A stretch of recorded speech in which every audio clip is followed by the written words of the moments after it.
And thought, why, so you don't know, Brash is our most recent launch. Hi everyone. So since the launch of Brash, we've got a ton of questions from you guys about how to use it, what it's good for, general FAQ about the product, about our thought process behind the campaign.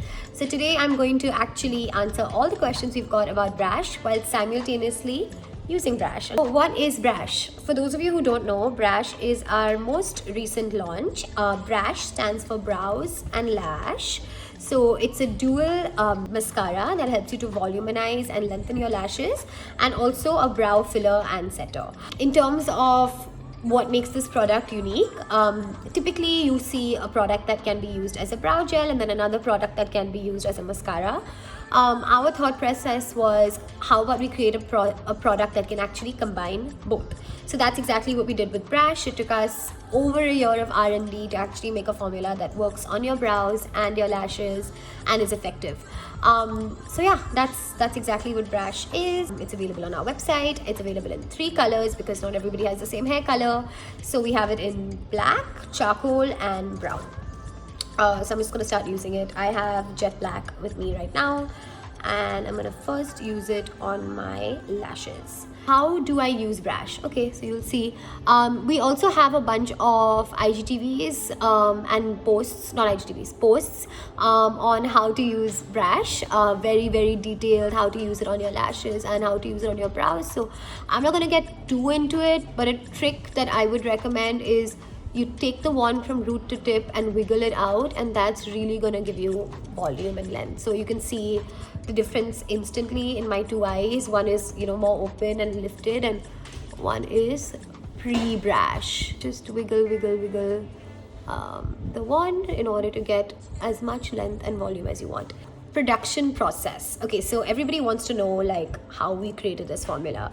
So at Faye, when we usually do R&D and create products, it usually starts off with identifying gaps in pre-existing products. So for us, with an eye product, that meant figuring out consumer behavior when it came to mascara. And it's no secret that a lot of people use either dried up mascara or a clean mascara wand with just a little bit of residue on their lashes to sort of groom them. And we thought, why isn't there a product that is actually made to do both your lashes and your brows? So we thought, let's make it. Now, logistically, it's not that easy because mascaras actually dry a little bit harder and crunchier in order to keep your lashes lifted, and brow gels usually dry softer so that your brows don't get crunchy and look not natural.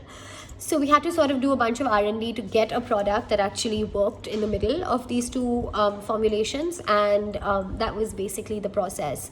We went through maybe 10 different iterations of the formula before we locked it in, and before we locked it in, we conducted beta testing in our office at our headquarters with a bunch of different consumers who gave us feedback in order to make the product even better. So if you ever want to be a part of our next beta testing, stay tuned to our story because we're coming out with new products. To let you know also, we made Brash Buildable, which is similar to our lipstick. So that means that as the product dries, you can continue to add multiple coats in order to get more volume and more length as your personal preference sees fit. Now, I really like over-the-top mascara, so I'm going to do a couple of more layers. And as you can see, root to tip, wiggle. And then you can also use the tip of the wand,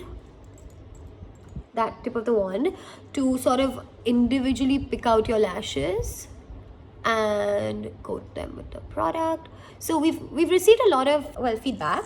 A lot of people do believe that the product works better for natural looks, and while we definitely agree with that, in general as a brand, we do make our products to be a little bit on the natural side, but we always give the product the ability to actually be built up or built down based on your personal preference. So the same thing goes with Brash.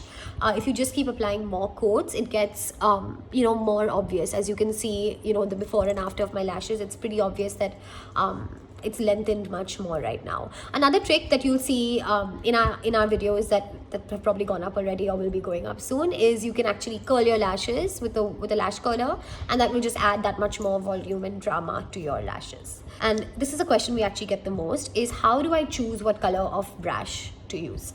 Now, like I said, there's black, there's charcoal black, and then there's also dark brown. Honestly, I don't think that there are any rules in terms of what color works for whom.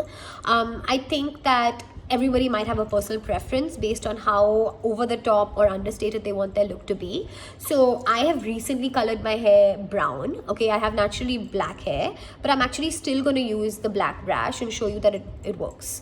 So I personally like to use the side of the wand that is longer for my brows, and again, our tutorials will tell you like how to go about figuring out the side of the wand for yourself. But I just take it and like very gently brush through my brows. Because the black is heavily pigmented, so I don't want it to like look too made up, but I also want to give my brows definition. So you can see the difference between this brow and this brow, and here I just want to focus specifically on the color. Even though my hair is lighter, I'm still using black brush because my natural hair is black. My eyelashes are obviously black. If I wanted to use a lighter color and not have such an obvious look going on, I could use the charcoal, which is our most understated color, and again it'll go with any hair color that you have, whether you have super dark hair or light hair. And then the brown is for those individuals who have like the most light hair, because if you see, as I'm putting the black brush on my brows, it's very obvious that like I fill them in, but not in a way that makes it look unnatural, but in a way that sort of gives it a little bit more pigment and makes it, you know, stand out a little bit more as opposed to my typical brows. So brown will give you a little bit less obvious definition in terms of the color pigment. Black will give you the most, and gray looks extremely natural. So I don't know if I answered the question, but basically the color is your choice. The best way to decide the right color for you is to go off of your natural hair color. So your natural hair color is darker, use a darker shade. If your natural hair color is lighter, use a lighter shade. And if you've like completely colored your hair blonde or pink or blue or whatever, my best recommendation would be to use the charcoal. Why did we make a mascara after a lipstick? This is a pretty easy answer. Our lipstick works as a lip tint, a cheek tint, and an eyeshadow. It also works as a corrector for those of you who want to use it like that. So we thought, okay, we've already given individuals the ability to use one product in multiple ways. How do we give them another product that helps them to essentially complete a look with just 2 items, right? So that's why we created Brash. It works on the brows and lashes. So essentially you have your lashes, brows, lips, cheeks, and eyes all taken care of with just 2 products. And yeah, that's the thought process behind it. And I mean, right now my entire look is all fae. Obviously I'm wearing jet black Brash on my brows and on my lashes, and on my lips I've combined 2 dark and 2 nude, and I haven't done anything on my cheeks or eyes, just I didn't feel like it. Hopefully that's how we intend for people to use our products, to sort of get more bang for their buck. That's all the questions that I want to answer for today. If there's anything that I didn't answer, please leave them in the comments below, and we'll continue to do more of these if you like it. So let us know what you think. Bye.